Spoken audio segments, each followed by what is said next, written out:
با قرار شورای علمی و تعلیمی دانشگاه قاهره برای سهم ارزنده در تحکیم مناسبت‌های دوستی و همکاری تاجیکستان و مصر، رشد و گسترش رابطه‌های علمی، امنیتی، گومانیتری و فرهنگی و به خصوص تشبس‌های گلوبالی در ساحه آب و اقلیم با پرزیدنت مملکت محترم امام علی رحمان عنوان دکتر فخری سپرده شد. السيدات والسادة الحضور الكرام، نبدأ الآن مراسم منح درجة الدكتوراه الفخرية. فليتفضل فخامة الرئيس إمام علي رحمان رئيس جمهورية طاجيكستان.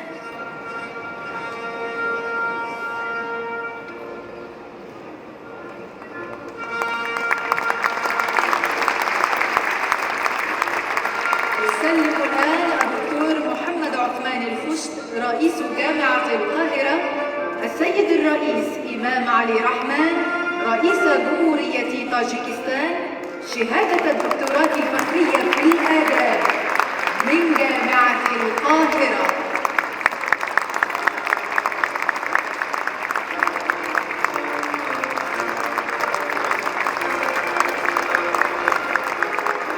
ويتسلم الآن السيد الرئيس إمام علي رحمان رئيس جمهورية طاجيكستان الدرع الذهبية لجامعة القاهرة.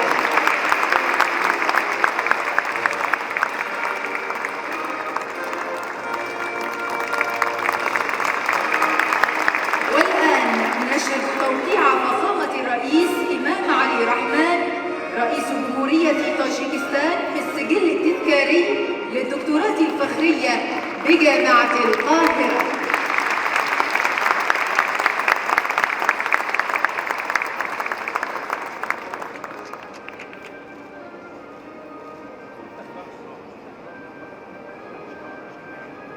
السيدات والسادة الحضور الكرام، الرئيس إمام علي رحمان رئيس جمهورية طاجيكستان يعد من الشخصيات المتميزة التي جمعت بين العلم والسياسة والثقافة والفن والإصلاح الاجتماعي. الآن مع كلمة رئيس جمهورية طاجيكستان فخامة الرئيس إمام علي رحمان، فليتفضل.